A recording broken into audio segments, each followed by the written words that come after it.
नमस्कार दोस्तों। तो आप सबको पता ही होगा कि अटॉर्नी जनरल पिक जो जिनका नाम है मैट गाएट्स, और बहुत ही ज़्यादा कंट्रोवर्शियल फिगर रहे हैं ये, और ट्रम्प के कैबिनेट में अगर इनको जगह मिलती तो ये कंट्रोवर्सी और ज़्यादा बढ़ती चली जाती, क्योंकि उनके ऊपर कई सारे केसेस हैं। इसके ऊपर हम डिस्कस ऑलरेडी कर भी चुके हैं। तो मैट गाएट्स के ऊपर सेक्स ट्रैफिकिंग के केसेस हैं, ड्रग अब्यूज़ के भी कुछ इल्ज़ाम जो है उनके ऊपर लंबे समय से लगते आए हैं, और तमाम पार्टीज़ में, सेक्स पार्टीज़ में उनकी इन्वॉल्वमेंट के ऊपर भी कई सारे लोग जो है उनकी बातें करते हैं, और बहुत सारी मीडिया रिपोर्ट्स भी आती हैं। तो फाइनली मैट गाएट्स जो हैं वो बड़ी प्रॉब्लम बन रहे थे डोनाल्ड ट्रंप के लिए, और उनकी कैबिनेट के लिए भी बहुत प्रॉब्लम बन रहे थे। तो उनकी अटॉर्नी जनरल बनने से बहुत लोगों को बहुत दिक्कतें थी, जिसके बारे में हम ऑलरेडी पहले वीडियोज़ में बात कर चुके हैं। तो अब फाइनली खबर ये आई है कि मैट गाएट्स ने खुद ही अपना नॉमिनेशन विड्रॉ कर लिया अटॉर्नी जनरल के पोस्ट से। तो मतलब अब मैट गाएट्स जो है वो अटॉर्नी जनरल नहीं होंगे।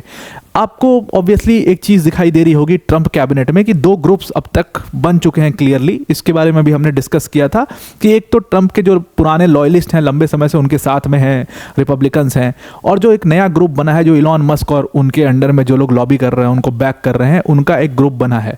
दोनों ग्रुप्स अपने अपने लोगों को कैबिनेट में प्लांट करना चाहता है, और सेंटर में डोनाल्ड ट्रंप बैठे हुए हैं और न्यूट्रलाइज करने की कोशिश दोनों तरफ से कर रहे हैं। मैट गाएट्स के नाम को तो लेकर के वैसे भी बहुत कंट्रोवर्सी थी, सेक्स ट्रैफिकिंग के चार्जेस, ड्रग अब्यूज़ और तमाम और भी कंट्रोवर्सीज में आगे आपको बताऊंगा।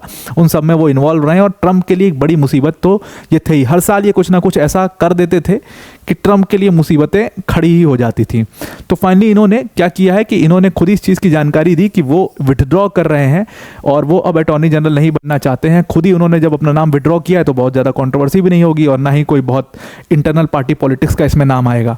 तो उन्होंने बताया है, और तुरंत जैसे ही उन्होंने विड्रॉ किया है डोनाल्ड ट्रंप का, उसके ऊपर कमेंट भी आ गया। जैसे वो एकदम तैयार बैठे थे कि ये विड्रॉ करेगा और मैं उसके ऊपर कमेंट करूंगा। डोनाल्ड ट्रंप ने कमेंट किया कि भाई इनका बहुत ही वंडरफुल फ्यूचर है, और सपोर्ट करेंगे इनको, और ये बहुत ग्रेट थिंग्स करेंगे अपनी लाइफ में, ये सब उन्होंने लिख दिया है। अब जो रीज़न बताया जा रहा है, जो उन्होंने खुद रीज़न दिया है विथड्रॉ करने का, उन्होंने कहा है कि ये रीज़न जो मेरे विथड्रॉ करने का है वो ये है कि मैं नहीं चाहता कि जो अभी ट्रांजिशन फेज चल रहा है यूएस के पॉलिटिक्स में, जो कि बहुत क्रिटिकल फेज़ है यूएस के लिए और बहुत लाभदायक फेज़ है यूएस की पॉलिटिक्स के लिए, उसमें मैं किसी भी तरीके कोई इम्पेडिमेंट बन करके साबित हूँ। इसी वजह से मैं अपना नाम वापस ले रहा हूँ, क्योंकि मेरे नाम पे इतनी कंट्रोवर्सी है, सब है वो उन्होंने मान ली है। लेकिन कहा यह जा रहा है कि इन्होंने जब अपना नाम विड्रॉ किया है, ऑब्वियसली कौन चाहेगा, कौन नहीं चाहता अटॉर्नी जनरल बनना। तो अगर इन्होंने अपना नाम विड्रॉ किया है तो इनके ऊपर से बहुत ज़्यादा प्रेशर था। एक मीटिंग हुई है सेनेटर्स के साथ कि कौन कौन सेनेटर्स इनको बैक करेंगे इसमें, तो सेनेटर्स ने शायद इनको बैक नहीं किया है, क्योंकि बहुत कंट्रोवर्शियल फिगर रहे हैं ये। इस वजह से इन्होंने प्रेशर की वजह से अपना नाम विड्रॉ कर लिया है, और मैं अभी आपको आगे बताऊंगा कि प्रेशर किस तरीके से और क्यों था इनके ऊपर। अब देखो कई सारी कंट्रोवर्सीज में, सेक्स ट्रैफिकिंग वाली तो कंट्रोवर्सी है ही, लेकिन उसके अलावा भी बहुत सारी प्रॉब्लम्स में ये फंसाते रहे हैं रिपब्लिकन्स को और डोनाल्ड ट्रंप को। जैसे एक बहुत ही फेमस कंट्रोवर्सी माइकल कोहेन के साथ ये फंस गए थे। अब माइकल कोहेन ये व्यक्ति कौन है, इनको भी पहले समझ लीजिए। मतलब आप समझिए ट्रंप जो है ना, जब उनकी गवर्नमेंट आई थी ना, तो ऐसे इतने सारे कंट्रोवर्शियल फिगर्स में के बीच में समझ लो ट्रंप फंसे रहते थे, और इसीलिए वो भी बहुत सारे केसेस में फंस गए। अब माइकल कोहेन ये भी अपने आप में एक बहुत ही कंट्रोवर्शियल फिगर हैं। मैट गाएट्स और माइकल कोहेन की कंट्रोवर्सी से पहले आप समझ लो इन्होंने क्या किया था। तो ये बेसिकली क्या थे कि ट्रंप के लॉयर हुआ करते थे, और बहुत लॉयलिस्ट व्यक्ति हुआ करते थे ट्रंप के। लेकिन हुआ क्या कि वक्त जैसे बढ़ता चला गया आगे, और ट्रंप की मुसीबतें शुरू हुई, उनके ऊपर केसेस शुरू हुए, इम्पीचमेंट्स उनके ऊपर शुरू हुए, और हश मनी ट्रायल जब आया तो हश मनी के केस में माइकल कोहेन, जो कि ट्रंप के लॉयर थे, उनके फाइनेंसेस मैनेज करते थे, उन्होंने ट्रंप के खिलाफ उसमें गवाही दे दी। अब जैसे ही माइकल कोहेन ने ट्रंप के खिलाफ उसमें गवाही दी, ट्रंप के जितने लॉयलिस्ट हैं सब टूट पड़े माइकल कोहेन के ऊपर। बहुत ट्रॉल किया गया नेट पर, इनको रैट वैट कह के बुलाया गया, इनको रेडिट पर एक पूरा थ्रेड चलाया गया इनके ऊपर, ट्विटर पर बहुत ज़्यादा कंट्रोवर्सी हुई, फिर इनकी वाइफ के ऊपर बहुत टिप्पणियाँ और ये सब चीज़ें चलने लगी। माइकल कोहेन को बहुत ज़्यादा बदनाम किया गया, और फिर इनको सज़ा भी हुई, मतलब इनको जेल भी हुई थी। इनको जब जेल हुई, सज़ा उनको सुनाई गई थी, तब मैट गाएट्स ने एक ट्वीट कर दिया। मैट गाएट्स जैसा इतना बड़ा रिपब्लिकन नेता एक ट्वीट करता है जहां पर इनकी फैमिली के बारे में या इनकी वाइफ के बारे में कुछ कुछ चीज़ें लिख देते हैं वो, इनकी गर्लफ्रेंड्स हैं ऐसी कुछ चीज़ें लिख देते हैं वो। अब इतने बड़े रिपब्लिकन नेता मैट गाएट्स जैसे व्यक्ति जब ऐसी बातें लिखते हैं तो जाहिर सी बात है उसका रिटेलिएशन तो आएगा ही। बहुत ज़्यादा कंट्रोवर्शियल जो उन्होंने ट्वीट किया उसको काफ़ी डेमोक्रेट्स ने टारगेट किया, और डेमोक्रेट्स ने मैट गाएट्स के ऊपर बिल्कुल मतलब एकदम लॉबी कर गए डेमोक्रेट्स, और एकदम उनको गिराने के पीछे पड़ गए। बहुत ज़्यादा प्रेशर जब उनके ऊपर पड़ा तो उनको वो ट्वीट हटाना पड़ा, लेकिन उन्होंने जब तक वो ट्वीट डिलीट किया तब तक डैमेज हो चुका था, और ट्रंप के पूरे एडमिनिस्ट्रेशन को क्वेश्चन कर दिया गया कि ऐसे लोग, ऐसे सेक्सिस्ट लोग बैठे हुए हैं ट्रंप के एडमिनिस्ट्रेशन में जो किसी भी, चाहे वो कितना भी कंट्रोवर्शियल फिगर है, उसकी वाइफ पर कमेंट करने का कोई इसमें बात नहीं बनती थी। इस तरीके की कंट्रोवर्सी हुई। ट्रंप ने भी कहते हैं कि काफ़ी रिप्रिमांड किया था इसमें मैट गाएट्स को, और काफ़ी समझाया था कि भाई ये सब मत करो। तो ये तो एक कंट्रोवर्सी में वो फंसे, लेकिन इसके बाद एक और कंट्रोवर्सी उन्होंने कर दी। ये व्यक्ति जो आपको दिख रहे हैं अभी अपनी स्क्रीन पर, ये है चार्ल्स सी जॉनसन। अब ये Charles C Johnson, he is an खुद को ये इन्वेस्टिगेटिव जर्नलिस्ट कहते हैं, लेकिन बहुत ज़्यादा कंट्रोवर्शियल फिगर हैं अमेरिका की, और अमेरिका के पॉलिटिकल एक्टिविस्ट हैं, और ऐसे ऐसे बयान ये देते रहते हैं जिसकी वजह से हमेशा ये कंट्रोवर्सी में रहते हैं। जैसे इन्होंने कहते हैं कि बहुत सारे फेक न्यूज़ फैलाने की इनके ऊपर आरोप लगे हैं।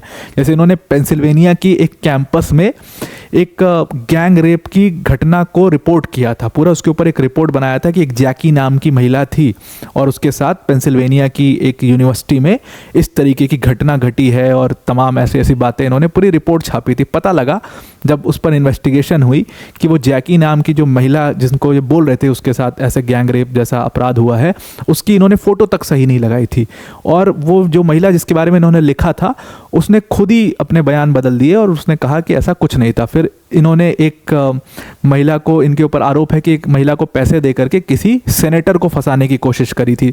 तो इस तरीके के काम ये जो है चार्ल्स सी जॉनसन ये करते रहते हैं, और ऐसे आरोप भी इनके ऊपर लगते रहते हैं। तो ये अपने आप में एक बहुत ही कंट्रोवर्शियल फिगर है। लेकिन सबसे ज़्यादा कंट्रोवर्सी में ये तब रहे थे जब इन्होंने एक कमेंट कर दिया था ज्यूज़ के ऊपर, ज्यूज़ होलोकास्ट के ऊपर। इन्होंने कहा था कि ज्यूज़ होलोकास्ट का जो नंबर बताया जाता है 6 मिलियन ज्यूज़ का होलोकास्ट किया गया नाजीज़ द्वारा, मैं उस नंबर को नहीं मानता हूँ, क्योंकि बहुत बड़ा नंबर है और बहुत ज़्यादा इन्फ्लेट करके नंबर बताया जाता है, इतना बड़ा नहीं हो सकता है। तो मतलब ज्यूज़ होलोकास्ट के नंबर पर ये कुछ टिप्पणी इन्होंने कर दी थी रेडिट पर, और बहुत कंट्रोवर्सी हुई थी। उसके बाद बहुत ज़्यादा इनको ट्रोल किया गया था कि मतलब तुम कौन होते हो ज्यूज़ होलोकास्ट के ऊपर बोलने वाले, और ये सब चीज़ें हुई थी, और काफ़ी रेसिस्ट सेक्सिस्ट जैसे वर्ड्स इनके लिए यूज़ किए गए थे। अब इन्हीं चार्ल्स सी जॉनसन को क्या हुआ, मैट गाएट्स ने इनवाइट कर दिया ट्रंप की एक सेरेमनी में।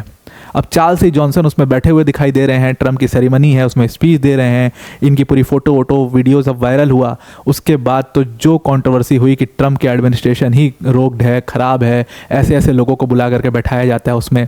तो मैट गाएट्स उसके बाद भी बहुत रिप्रिमांड किए गए थे रिपब्लिकन्स द्वारा कि मतलब जब इस व्यक्ति का इतिहास आपको पता ही है तो इसको इन्वाइट करने की भाई क्या ज़रूरत थी उसमें। तो इसको भी लेकर के वो काफ़ी कंट्रोवर्सी में रहे। तो मतलब हर साल वो कुछ ना कुछ ऐसा कर देते हैं कि उनके ऊपर कुछ ना कुछ मैट गाएट्स के ऊपर हो ही जाता है, कोई ना कोई केस या कुछ ना कुछ कंट्रोवर्सी में फंस ही जाते हैं, चाहे अपने ट्वीट को लेकर के, चाहे किसी को इनवाइट करने से लेकर के। और उसके बाद तो फिर उनकी मुसीबतें जो शुरू हुई हैं, सेक्स ट्रैफिकिंग के जो उनके ऊपर चार्ज लगे हैं, ड्रग अब्यूज़ के चार्ज लगे हैं, सेक्स पार्टीज़ में इन्वॉल्वमेंट के चार्ज लगे हैं। केस तो वाला चल भी रहा है कि उन्होंने एक माइनर गर्ल के साथ जो है वो सेक्शुअल एक्ट में रहे, जब वो गर्ल माइनर थी, 17 साल की उम्र थी उस लड़की की, तब उसके साथ वो सेक्सुअल एक्ट में रहे थे। ये उनके ऊपर केस लगा और ये केस अभी तक चल रहा है। एक और वुमेन की इन्वॉल्वमेंट बताई जाती है कि उसमें एक और वुमेन उस सेक्सुअल एक्ट में इन्वॉल्व थी। तो इस तरीके की चीज़ों में वो फंस जाते हैं और उनकी इमेज को बहुत डेंट लग चुका था माइकल गाइट्स की। हालांकि माइकल गाइट्स कहते हैं कि जो जिस अदर वुमेन की बात हो रही है कि वो भी उस सेक्सुअल एक्ट में इन्वॉल्व थी, उसका जब बयान लिया गया हाउस एथिक्स कमेटी ने भी उनको क्लीन चिट दिया है, और जब उस वुमेन का बयान लिया गया तो वो वुमेन ने अपना बयान को पलट लिया है। वो जो माइनर गर्ल है उसने भी अपने बयान को पलट लिया है। इन्वेस्टिगेशन जो चल रही है उसमें मुझे क्लीन चिट ऑलरेडी मिल चुकी है कि मेरा कोई इन्वॉल्वमेंट, डायरेक्ट इन्वॉल्वमेंट मेरी नहीं थी उस सब चीज़ों में। तो मैट गाइट्स खुद को निर्दोष बताते हैं, लेकिन अब तक देखो ये आपने इंडियन पॉलिटिक्स में भी देखा होगा कि एक बार आरोप लग गए तो लग गए, फिर आप कितना भी उसको अपने आप को सही साबित करने की कोशिश करो या कोर्ट कुछ भी डिसीजन दे 2, 4, 5 साल बाद, लेकिन जनता जो है वो अपना मन बना लेती है शुरू में ही, और एक आपका एक ऑरा तो बन ही जाता है लोगों के बीच में। तो मैट गाइट्स की इमेज को ठीक ठाक डेंट इस टाइम तक लग चुका था, और इसी वजह से कोई उनको बैक करना नहीं चाह रहा था। इलॉन मस्क ने हालांकि कुछ ट्वीट किया था उनके सपोर्ट में, और थोड़ा सा सपोर्ट दिखाया था, लेकिन कहते हैं कि अंदर ही अंदर इलॉन मस्क और उनका पूरा ग्रुप जो है वो ऐसे कंट्रोवर्शियल फिगर से दूर रहना चाह रहा था और कैबिनेट को क्लीन रखने की कोशिश ये लोग कर रहे हैं। जैसे पीटर हेग्सेथ का नाम आपने सुना होगा।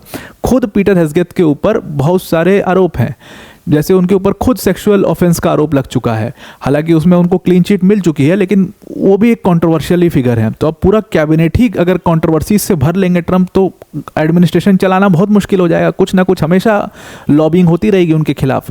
और ट्रम्प तो खुद ही ऐसे व्यक्ति हैं जो इतनी सारी कंट्रोवर्सी अपने स्टेटमेंट्स से कर देते हैं क्रिएट, तो उनके लिए अपने कैबिनेट को क्लीन रखना बहुत ज़रूरी है। तो इस वजह से मैट गायर्ड्स को ऊपर से प्रेशर पड़ा और इस वजह से उन्होंने विड्रॉ किया है। क्योंकि ये चीज़ आपको और भी क्लियर तब हो जाएगी जैसे ही मान लो मैट गायर्ड्स ने विड्रॉ किया, उसके कुछ ही घंटों में तुरंत डोनाल्ड ट्रंप ने दूसरे को नॉमिनेट कर दिया। डोनाल्ड ट्रंप ने यहाँ पर पैम बॉन्डी को तुरंत ही उसके बाद कुछ ही घंटों बाद नॉमिनेट कर दिया अटॉर्नी जनरल के लिए। और पैम बॉन्डी कौन है? ये पैम बॉन्डी एक चलो अच्छा है, एक यंग फीमेल फेस है ट्रंप की कैबिनेट में, और अच्छा पिक किया है इस बार डोनाल्ड ट्रंप ने। क्लीन व्यक्ति हैं, क्लीन फीमेल हैं, और इसके साथ साथ में ट्रंप के साथ लंबे समय से रही है। ट्रंप के ऊपर पहला इम्पीचमेंट का ट्रायल हुआ था, तब उनकी लॉयर ये पैम बॉन्डी थी, तो उनको तुरंत नॉमिनेट कर दिया गया। तो इतनी जल्दी नॉमिनेशन जो हुआ है, तो इसका मतलब मन बना करके बैठे हुए थे डोनाल्ड ट्रंप और ऊपर पूरे रिपब्लिकन्स का जो सेंटर ग्रुप है।